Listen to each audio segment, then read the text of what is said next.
시편 33편은 시편 그 제3권의 그 서론으로서 의인과 악인의 운명에 관한 그 경건한 지혜를 담고 있습니다. 악인들의 공격 앞에서 탄식하는 이스라엘의 공동체의 기도가 시편에 많이 담겨 있는데요. 74편은 이 기도들에 대한 해답과 해결의 뜻을 가지고 있습니다. 이 시편의 시인은 구약의 성도들에게 가장 힘든 문제 중에 하나였던 악인의 번영과 의인의 고난의 문제를 자신의 경험을 통해서 교훈할 뿐만 아니라 결국 악인을 멸하시고 의인을 회복하시는 하나님에 대한 믿음을 오늘 시편에서 고백하고 있습니다. 오늘 본문을 함께 살펴보길 원합니다. 1절에서 시인은 전통적인 그 믿음을 고백하고 있습니다. 시인은 자신과 이스라엘이 전통적으로 고백해왔던 믿음의 명제를 이야기하면서 그 구절들에서 이 믿음이 어떻게 흔들리고 있는지를 오늘 말씀에서 보여주고 있습니다. 2절에서 3절에서는 1절에서 고백한 믿음이 흔들리고 있음이 나옵니다. 시인은 하나님보다 자신을 더 높이고 오만한 악인들이 잘 되는 것을 보면서 그들에 대한 질투로 인하여 거의 넘어지고 미끄러질 뻔하였다고 오늘 말씀에서 고백합니다. 1절에서 고백한 믿음, 진리와 경건함의 길을 거의 포기할 뻔하였다고 이야기하고 있는 것입니다. 그도 그럴 것이 하나님 앞에서 정결한 마음으로 살려고 하는 시인은 하루 종일 재앙과 징계를 당하며 괴로워하고 있기 때문입니다. 3절에서 시인은 악인이 형통함으로 말한 것을 구체적인 내용들을 묘사하고 있습니다. 시인이 악인들의 질시에 찬 눈으로 바라봤을 때 악인들은 온갖 악을 행하고 하나님께 대하여 매우 교만하면서 하느님마다 잘 되는 것을 보았기 때문입니다. 4절에서 5절은 악인들이 일반 사람들이 당하는 고난이나 고통이 없이 건강하게 살다가 죽는 모습을 이야기해주고 있습니다. 6절에서 7절은 악인들이 교만하고 폭력적인 삶의 태도를 이야기해주고 있습니다. 6절의 목걸이와 옷은 악인들이 항상 교만한 태도를 가지고 산다는 것을 이야기해줍니다. 그들에게 교만과 폭력은 생활화가 되어져 있는 것입니다. 7절은 그러한 그들의 생활 방식을 신체의 부위로 이야기해주고 있습니다. 살이 쪄서 눈이 쏟아나는 모습은 자신이 가진 부와 힘으로 인해 사람들에게 나타나는 거만한 태도를 비유적으로 오늘 이야기해주고 있는 것입니다. 그들의 소득은 마음의 소원보다 많다는 것은 다른 사람을 해치려는 악한 생각들로 가득 차 있는 악인들의 모습을 표현하는 것으로 악인들은 자신이 기대한 것보다 훨씬 더 많은 소득을 얻는 모습을 오늘 말씀에서 이야기해주고 있습니다. 8절에서 9절에서는 악인들의 말에 대한 묘사가 나오고 있습니다. 건강하고 부와 힘을 소유한 악인들은 항상 사람들을 비웃는 말을 하고 사람들에 대해서 악하게 말하며 무시하고 폭언을 하게 되는 것입니다. 악인들은 교만한 언어 생활이 일상이라고 이야기해주고 있습니다. 9절에서 그들의 입은 하늘에 두고 그들의 혀는 땅에 두루 다니다는 것은 하나님을 대적하며 비방하는 말을 하는 것을 의미하거나 입을 하늘로 치켜드는 거만한 행동을 이야기해주고 있습니다. 악인들이 땅에 두루 다니면서 자기들이 하고 싶은 말을 거침없이 쏟아내는 그 모습을 오늘 말씀에서 이야기해주고 있습니다. 악인들은 하늘에도 땅에도 자신들의 악하고 교만한 말을 막을 수 없다는 그러한 생각을 가지고 마음대로 말하며 살아가고 있는 것입니다.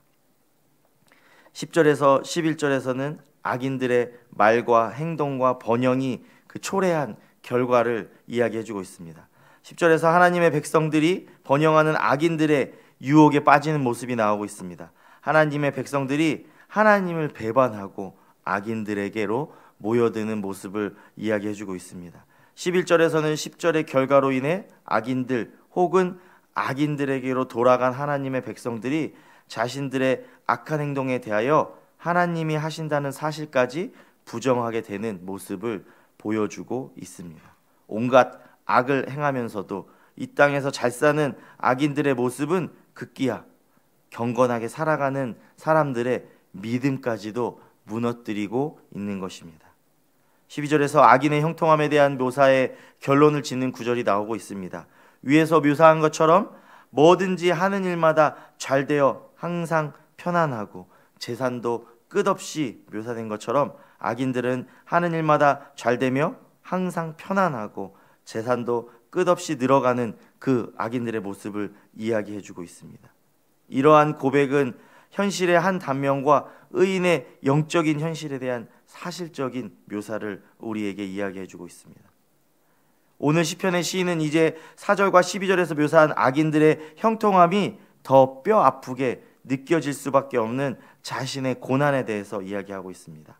악인들의 악한 마음과 달리 시인은 지금까지 자신의 마음을 깨끗하게 유지해 왔습니다. 즉 하나님께 헌신하며 마음을 악에서 멀리하고 순결하게 유지해 왔다고 이야기해 주고 있습니다. 독시의 13절에서 손을 씻었다는 것은 하나님의 성전에 들어가도록 늘 의롭게 행동하려고 애쓰고 있다는 그 모습을 이야기해 주고 있습니다. 그럼에도 자신을 하나님이 허락하신 재앙과 징계 가운데서 시시각각 고통을 당하고 있다고 14절에서 시인은 오늘 탄식하는 모습을 우리에게 보여주고 있습니다. 형통한 악인들과 극명하게 대조되는 상황으로 순결한 마음과 의로운 행동을 추구하며 살아온 자신의 삶이 헛되게 보일 정도라고 시인은 이 시간 부르짖으며 탄식하며 고백하고 있는 것입니다. 오늘 시인은 전통적인 이스라엘 믿음을 고백하고 실제로도 자신도 그렇게 살아왔다고 고백하고 있습니다. 그러나 이러한 시편의 저자의 고백이 성도들의 삶에서 많은 시험과 어려움을 겪어야 함을 보여주고 있습니다. 성도들이 오늘의 시편의 저자와 같이 악인들이 형통한 세상을 보며 믿음이 흔들릴 때가 많이 있을 수 있을 것입니다. 그럴 때마다 우리는 마태복음 5장 8절의 말씀을 기억해야 하는 것입니다. 마음이 청결한 자는 복이 있나니 저희가 하나님을 볼 것이며, 이 말씀을 우리는 기억하며 살아가야 하는 것입니다. 마음이 청결하지 못한 자들은 이 땅에서 번영하고 믿음이 좋은 의인들이 고난당하는 것을 볼 때 성도들의 믿음이 흔들릴 때가 많이 있기 때문입니다. 우리가 삶의 자리에서, 직장이나 주변에서 온갖 거짓과 협박과 투기와 폭력 등 악한 방법으로 부자가 되거나 승승장구하는 악한 사람들을 보면서 살아갈 때 성도들은 계속해서 하나님 앞에 정결하고 의롭게 살아가야 하나, 이런 의구심이 들 수 있을 것입니다. 그런 의구심을 가지며 하나님 앞에 나아가게 됩니다. 성도들이 세상을 바라보며 믿음이 의구심이 들고 우리의 믿음이 흔들릴 때 우리는 하나님의 성전으로 돌아가야 하는 것입니다. 성전에 들어가서 교회의 예배, 하나님 앞에 예배드리며 이 아침의 자리에 같이 하나님의 말씀을 묵상하며 기도함으로 다시금 우리의 마음을 정결하게 하고 하나님께 물어보며 하나님의 뜻을 구하는 그러한 삶을 살아가야 하는 것입니다. 지금 왜 시험을 겪어야 하는지, 지금 하나님께서 우리에게 하시는 일들이 어떠한 것인지 하나님께 물어보며 우리는 나아가야 하는 것입니다. 그리고 믿음의 눈으로 하나님을 바라보며 나아가야 합니다. 우리의 마음이 잘 정돈하여서 마음이 청결할 때 마태복음 말씀처럼 우리는 하나님을 보게 될 것입니다.